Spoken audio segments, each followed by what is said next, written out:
We recently showed you a major milestone on the house we're building mostly ourselves on 30 acres in Tennessee with our rough-in walkthrough. But to accelerate the process, we decided it was worth it to hire contractors for the next two phases, spray foam and drywall. Today, I'll show you a short time lapse of the spray foam going in, and then do a quick walkthrough to show you how it looks and answer a few questions you might have. Hit that like button to show some love, and don't forget to subscribe to follow the exciting finishing phase of our build.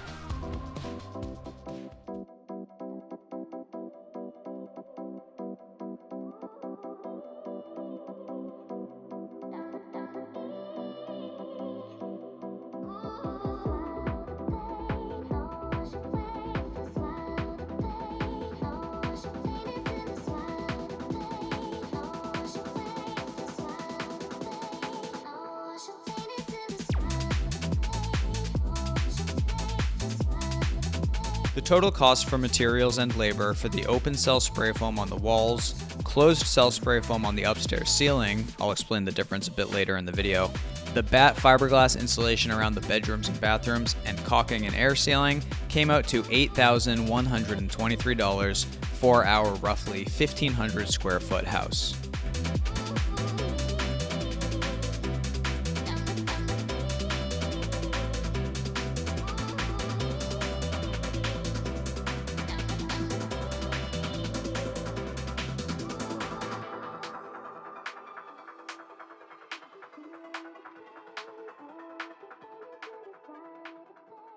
The first thing I said as soon as the spray foam insulation went in, was that I'm so glad Peter got this camera and did all of the 360 pictures, because I immediately forgot where everything was. I mean, obviously you can see all the wires over in that wall with the line sets for the air conditioning unit. A lot of the other, like 90% of this wall, there's wires in there that are covered that you can't see anymore.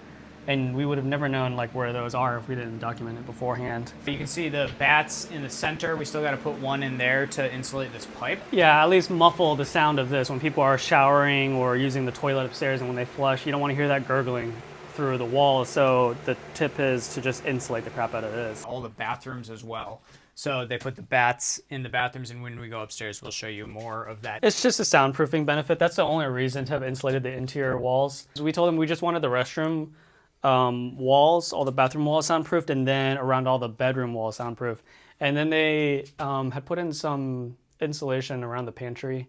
So I guess we just have extra insulation in the walls. He knew that we wanted some of these walls insulated, and we told him which ones, and then I think he just insulated more than what we told him, and it was still the same price. So yeah. I guess it's just a win-win for us. Let's head upstairs, and overall, we're really glad that we hired. They came in, they did this in about 3.5 days. They put the full bodysuits on. They were sweating their asses off. It's been hot. And this would have been yet another thing we had to figure out. It wouldn't have taken us 2.5 days. It would have taken us, I don't know how long, because we would have had to figure out what equipment we need, buy the equipment. It probably would have been subpar equipment compared to what they were using. They brought in a whole trailer full of equipment, and it looks like they were running a generator out the back of the trailer, and the sprayer was back in there. The cool thing is now you can see the rooms are all kind of blocked off, and you can kind of see what it's going to look like. And this is the cool thing about all the batts they put in, the pink foam, the fiberglass. This entire wall is, you saw we're standing in the office, and then that entire wall goes to the guest bedroom and the master bedroom, and then the two bathrooms, the guest bathroom and master bathroom. And so that's all going to be separated by this layer of insulation to reduce sound as much as possible. And then Peter, I know you were looking into other stuff to do at the doors, because obviously the doors are going to let some of that sound through as well. Yeah, I was watching some videos on YouTube, and there was a whole bunch of different strategies. I think one of the ones we're definitely going to use is putting in solid core doors instead of hollow core.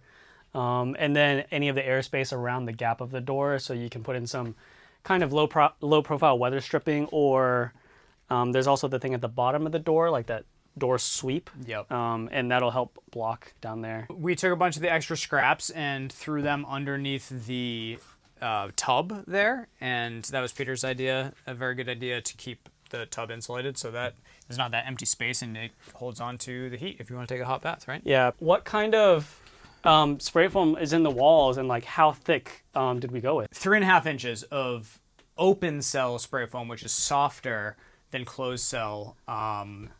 went into the walls. And this is 2x6 walls. This is 2x6s, so it's so 5.5. Is that what some, 2x6s are in actual? Yeah, actual width is 5.5, Yeah. or actual depth, I mean. And in some cases, you can see that some of the foam does reach almost the full depth Yeah. of the 2x6 wall. So we essentially got a minimum of 3.5 inches, and then in some places even more than that. You can see above that window, it's almost completely full.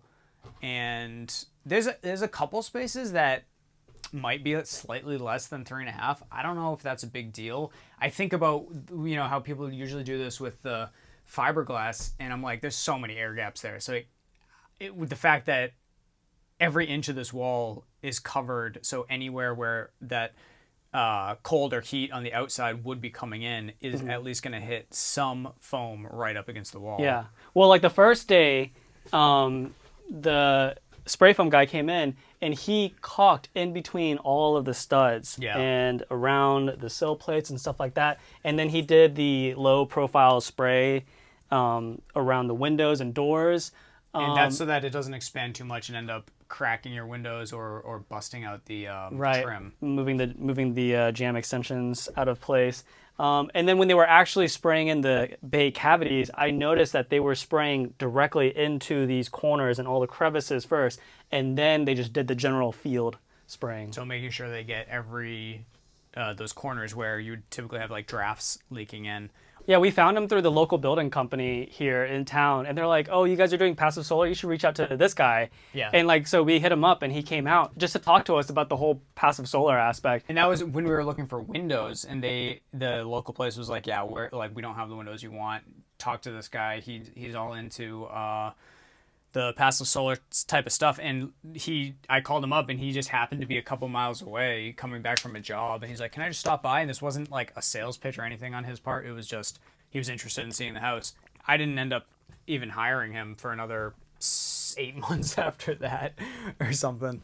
On the ceiling here, we decided to go with closed cell, 3 inches of closed cell. He was originally quoting for 2 versus 3. We decided we just wanted to go with 3 because we've come so far. This is not the time to shirk. The roof was a big point of contention for me because that's the point where we could have accidentally created a condensation layer on the underside of the roof during winter. So in winter, we have all this warm, humid air on the inside, and then on the outside, it's really cold. So it creates a condensing layer on the inside of your home.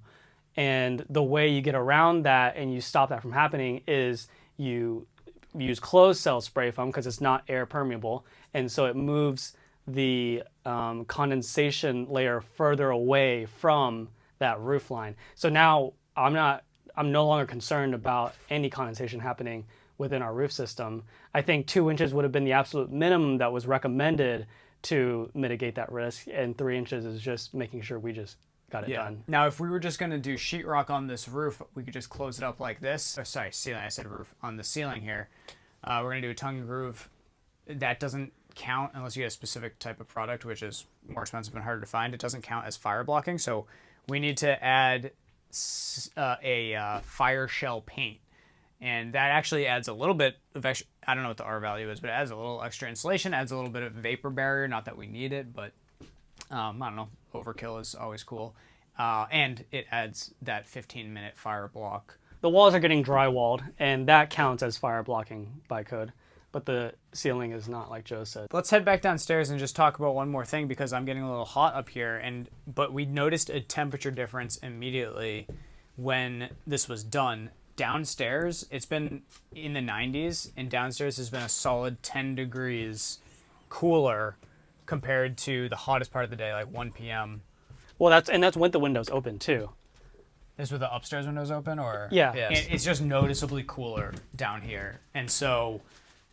And this is passive solar. We don't have AC on right now. We don't have fans blowing, and it still feels way cooler than outside right now. Yeah, it's just like cool to have the proof of concept show immediately once the installation is in. We have the overhang so that the sun doesn't come into the windows at the wrong time of year. Yeah, it is going to be cool as we progress in the future to get some data about the actual air temperature differences throughout the months. with our whole passive solar design, and now that we have insulation in. Oh, in the soundproofing. I had Joe down here monitoring this main stack for our drain waste pipe, and I had just made the connection today, and I wanted to run some water through it just to make sure there was no leaks. And I was upstairs yelling at him, telling him like, okay, I'm turning on the water now, or like, we have this much time left. And I came downstairs, he's like, were you talking to me?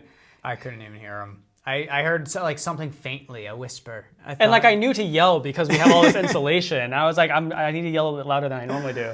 And apparently it still was not enough. And we don't even have the sheetrock on the ceilings up yet, or the floors down upstairs. So that would prevent it even more. So yeah, pretty cool. So overall, sound is noticeably quieter, temperature is noticeably cooler, and up next is drywall. Yeah, and overall, just having something change this much in just a couple days is really motivating and exciting. And these were two big things that we decided to just take off of our plate by paying for them, the spray foam insulation and the drywall. And so it's going to be just a matter of weeks and a leap forward of progress on the house. Meow.